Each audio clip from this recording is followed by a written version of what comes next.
राधे राधे। कुंज बिहारी श्री हरदास। आज हम सभी श्री बांके बिहारी जी मंदिर से परिवर्तनी एकादशी, जिसके अन्य नाम पद्मा एकादशी, वामन एकादशी एवं जयंती एकादशी भी है, उसकी पावन कथा का श्रवण करेंगे। लेकिन सबसे पहले अपना ध्यान आप सब बांके बिहारी जी के श्री चरणों में केंद्रित करें। नमः कुंज बिहारिण्यै, नमः कुंज बिहारिणे, स्वामी श्री हरिदासाय, गुरुनाम गुरुवे नमः।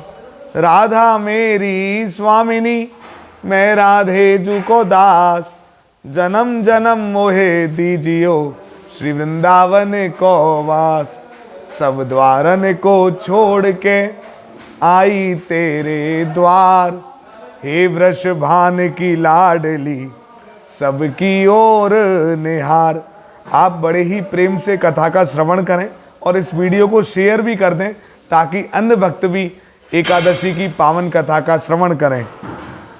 अर्जुन ने कहा, हे भगवान, भादों की शुक्ल पक्ष की एकादशी का क्या नाम है तथा उसकी व्रत की क्या विधि है? उस एकादशी के व्रत को करने से कौन सा फल मिलता है? हे मधुसूदन, यह सब समझाकर कहिए।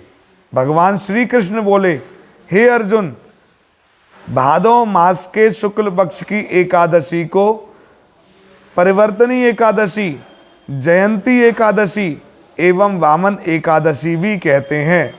इस एकादशी की कथा को सुनने मात्र से ही समस्त पापों का नाश हो जाता है और प्राणी स्वर्ग का अधिकारी हो जाता है।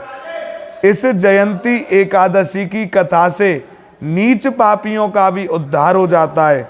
यदि कोई धर्मपरायण मनुष्य एकादशी के दिन मेरी पूजा करता है तो मैं उसको संसार की पूजा का फल देता हूँ।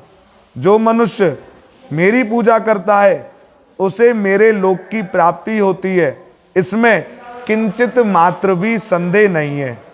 जो मनुष्य इस एकादशी के दिन श्री वामन भगवान की पूजा करते हैं, वे तीनों देवता अर्थात ब्रह्मा विष्णु महेश की पूजा करते हैं। हे अर्जुन, जो मनुष्य इस एकादशी का व्रत करते हैं उन्हें इस संसार में कुछ करना शेष नहीं रह जाता। इस एकादशी के दिन श्री विष्णु भगवान करवट बदलते हैं, इसलिए इसे परिवर्तनी एकादशी भी कहते हैं। इस पर आश्चर्यचकित होकर अर्जुन बोले, हे कृष्ण जी, आपके वचनों को सुनकर मैं भ्रम में पड़ गया हूँ। आप किस प्रकार सोते हैं और किस प्रकार करवट बदलते हैं? आपके बलि को क्यों बांधा और वामन रूप धारण करके क्या लीलाएं की?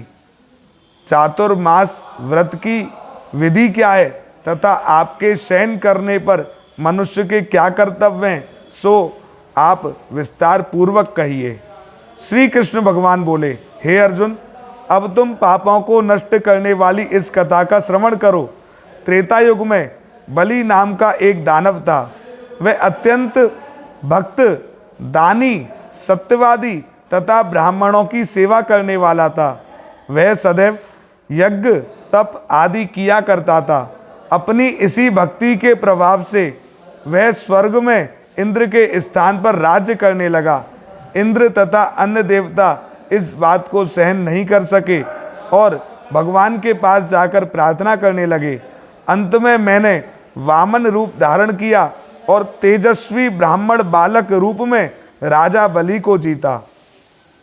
इस पर अर्जुन बोले, हे जनार्दन, आपने वामन रूप धारण करके उस बलि को किस प्रकार जीता, वह सब विस्तार पूर्वक समझाइए। श्री कृष्ण भगवान बोले, मैंने वामन रूप धारण करके राजा बलि से याचना की कि हे राजन, तुम मुझे 3 पैर भूमि दे दो, इससे तुम्हें 3 लोक के दान का फल प्राप्त होगा। राजा बलि ने इस छोटी सी याचना को स्वीकार कर लिया और भूमि देने को तैयार हो गया। जब उसने मुझे वचन दे दिया तब मैंने अपने आकार को बढ़ाया और भूलोक में पैर, भुवन लोक में जंघा, स्वर्ग लोक में कमर, मेहर लोक में पेट, जनलोक में हृदय, तपलोक में कंठ और सत्यलोक में मुख रखकर अपने सिर को ऊंचा उठा लिया। उस समय सूर्य, नक्षत्र, इंद्र तथा अन्य देवता मेरी स्तुति करने लगे। उस समय मैंने राजा बलि से पूछा कि हे राजन, अब मैं तीसरा पैर कहाँ रखूं? इतना सुनकर राजा बलि ने अपना सिर नीचा कर लिया। तब मैंने अपना तीसरा पग उसके सिर पर रख दिया और इस प्रकार देवताओं के हित के लिए मैंने अपने उस असुर भक्त को पाताल लोक में पहुंचा दिया। तब वह मुझसे विनती करने लगा। मैंने उससे कहा कि हे बलि, मैं सदैव तुम्हारे पास रहूंगा। भादों के शुक्ल पक्ष की परिवर्तनी नामक एकादशी के दिन मेरी एक प्रतिमा राजा बलि के पास रहती है और एक क्षीर सागर में शेष नाग पर शयन करती रहती है। इस एकादशी को विष्णु भगवान सोते हुए करवट बदलते हैं। इस दिन त्रिलोकी के नाथ श्री विष्णु भगवान की पूजा की जाती है। इसमें चावल और दही सहित चांदी का दान किया जाता है। इस दिन रात्रि को जागरण करना चाहिए। इस प्रकार व्रत करने से मनुष्य समस्त पापों से मुक्त होकर स्वर्गलोक को जाता है। वह स्वर्गलोक में जाकर सदैव चंद्रमा के समान प्रकाशित रहता है। उसको इस लोक तथा परलोक दोनों में यश मिलता है। जो इन पापों को नष्ट करने वाली कथा सुनते हैं उन्हें अश्वमेध यज्ञ का फल मिलता है। कथा सार: व्यक्ति दान करे, किंतु दान करके कभी भी अभिमान नहीं करना चाहिए। अहंकार व्यक्ति को ले डूबता है। राजा बलि ने अभिमान किया और पाताल को चला गया। इससे यह भी ज्ञात होता है कि अति हर कार्य की बुरी होती है। और दान के बारे में तो कहा भी ये जाता है कि इस हाथ से दान करो तो दूसरे हाथ को भी पता नहीं चलना चाहिए। दान तो इतना गुप्त होता है, दान को गाया नहीं जाता, दान का गान नहीं करना चाहिए। ठाकुर जी की सेवा, दान करना, ये सब भगवान और भक्त के मध्य का है। ऐसे ही दान की जो महिमा है वो दाता और याचक के मध्य की बात है। इसमें अभिमान कैसा? आप सबका ध्यान सदैव बांके बिहारी जी के श्री चरणों में लगा रहे और आप ऐसे ही ठाकुर जी की भक्ति का आनंद लेते रहो। यही प्रार्थना मैं बांके बिहारी जी के श्री चरणों में आप सबकी तरफ से करता हूँ।